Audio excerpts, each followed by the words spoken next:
the theme of this year is very relevant. It is thought-provoking because this is where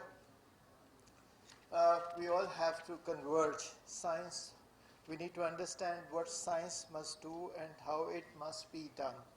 While the relationship between development of science and technology and economic growth is so obvious, very often the linkages between science and society, science and culture, and science and global peace is elusive and often inadequately understood. Science and technological innovation had and will continue to have a profound impact on global transformation and economic gain. Emerging technologies of 21st century can provide opportunities to countries like ours to leap forward and catch up with the developed world by harnessing the creative potential of our youth. Science has empowered man to solve many of the enduring problems and obstacles, and it's going to continue to do that in future as well. However, science and technologies in their current forms and shapes cannot guarantee lasting peace and inclusive development. We need to have responsible science, where fruits of human ingenuity must reach to the one who needs them the most.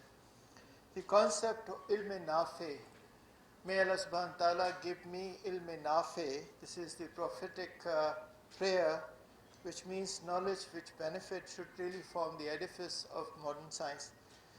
In today, unfortunately, science and technological innovation have created a skewed development paradigm which is unsustainable, harmful, and destructive. These are intentionally used strong words, but much needed to provoke global dialogues and appropriate actions.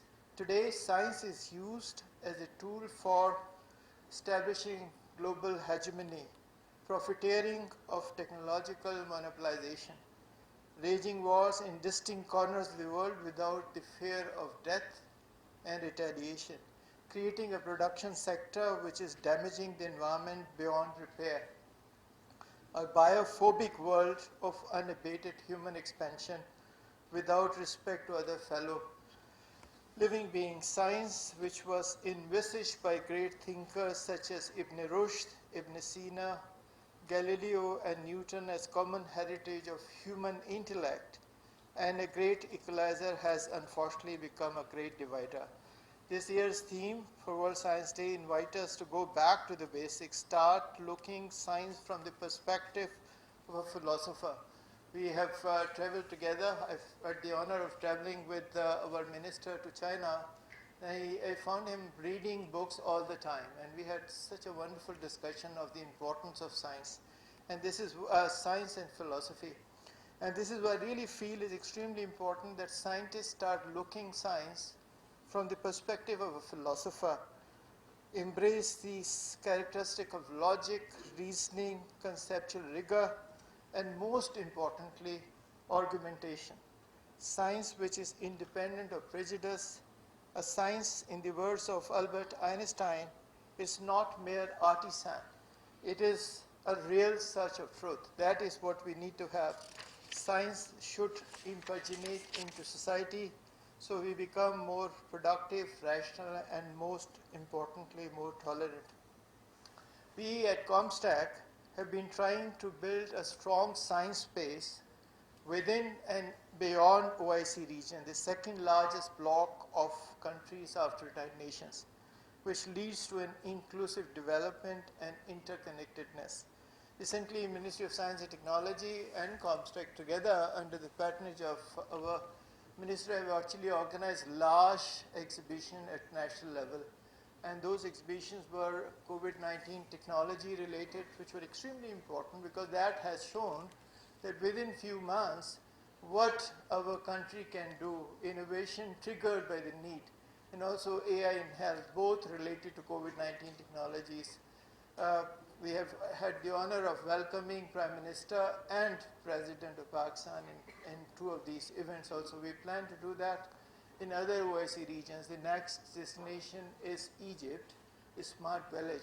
So we intend to have this Make OIC, Make Pakistan brands going beyond Pakistan, and that is what we intend to do.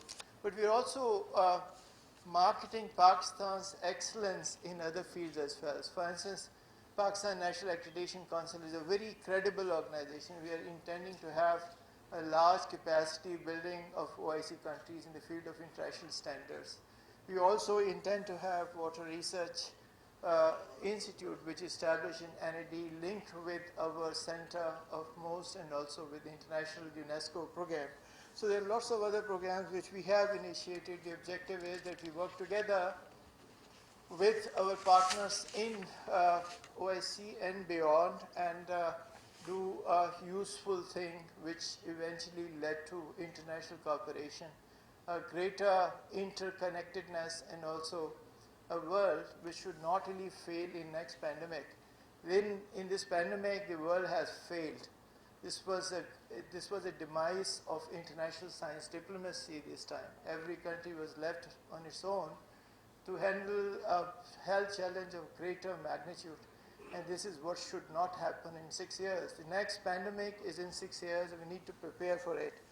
We have lots of programs to prepare for it. Comsec has launched a large program on vaccine and virology development, and that is a program, a flagship program. We have now Consortium of Excellence, a number of other programs also.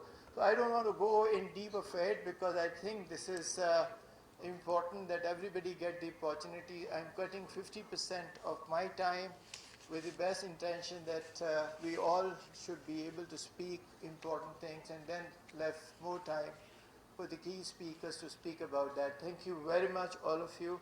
Thank you, Excellency, for your presence here, and thank you, our partner organization, for being part of a great grand celebration under the auspices of UNESCO. Thank you very much. Thank you, Dr. Iqbal. Professor Dr. Aslam Beg is a distinguished national professor at the National Center for Physics, Islamabad, and Secretary General of Pakistan Academy of Sciences. I would request Professor Aslam Beg to please say his remarks. Thank you for the introduction.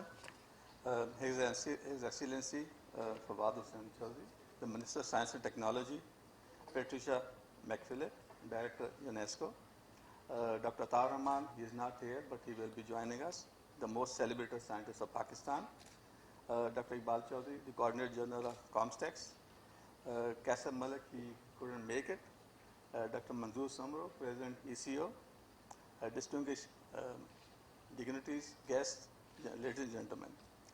On behalf of the Pakistan Academy of Sciences, I welcome you all to this very special event, the World Science Day for Peace and Development, which was celebrated each year on this date of 10th of November. It is an international day that highlights the importance of science in society, involves public to discuss the emerging scientific issues, aims to raise awareness of the importance of science in promoting sustainable development. In 2019, the World Science Day for Peace and Development was devoted to open science in leaving no one behind. This year, the World Science Day is Science for and with Society. Let me remind you that the idea of celebrating World Science Day was first floated by Dr. Ishfaq Ahmed, the ex-chairman Pakistan Atomic Commission. And after a number of deliberations, the UNESCO decided the date on the 10th of November.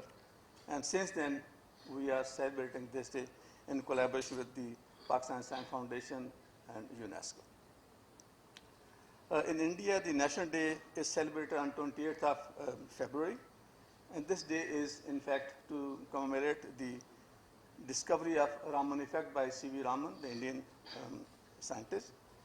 He got the Nobel Prize in 1930. In Pakistan, unfortunately, there is no National Science Day, although we have one very strong candidate. The date is on 29th of January, Professor Abdus Salam. I think we must celebrate that day, and it is his contribution on the electroweak unification theory, and he got the Nobel Prize in way back 1979. Ladies and gentlemen, science for and with society means to engage public in debates on emerging scientific issues and highlighting the importance and relevance of science in our daily lives. This year, the world is struggling with the global COVID-19 pandemic, but there is a dire need for promoting international scientific cooperation to find vaccine. And I heard yesterday that a German firm, Pfizer, I think they have managed to get this vaccine. It is being tested. The Commonwealth Academies, including Pakistan Academy of Sciences, have recently published a statement on climate change, biodiversity, and sustainable energy, which was published on World Environmental Day on 5th of June 2020. Pakistan is facing problems such as climate change, biodiversity, water scarcity, and energy crisis. We, the Pakistanis, are blessed with an excellent water distribution system. Its rivers and canal system is a major source for providing water to the farmers living in far-flung areas. The water level is constantly going down during the last couple of decades. We have to find immediate solutions for the resources of fresh water rather than keep on consuming the groundwater. Recently, the Pakistan Academy of Sciences published a report on water security issues of agriculture in Pakistan, which is compiled by Dr. Riaz Qureshi and Dr. Ashraf. Muhammad Ashraf, he is the DG of PCWR. We have to, this report highlights the major issues and some remedies. We have to build new dams, and the Kalabagh Dam would be the first choice as it can be built within the shortest time scale. Engineer Shamsul Mulk, the ex-WAPDA chairman, is the strongest supporter of this immediate construction. Since Pakistan is an agriculture economy-based country, we must exploit science and technology to enhance the agriculture yield by developing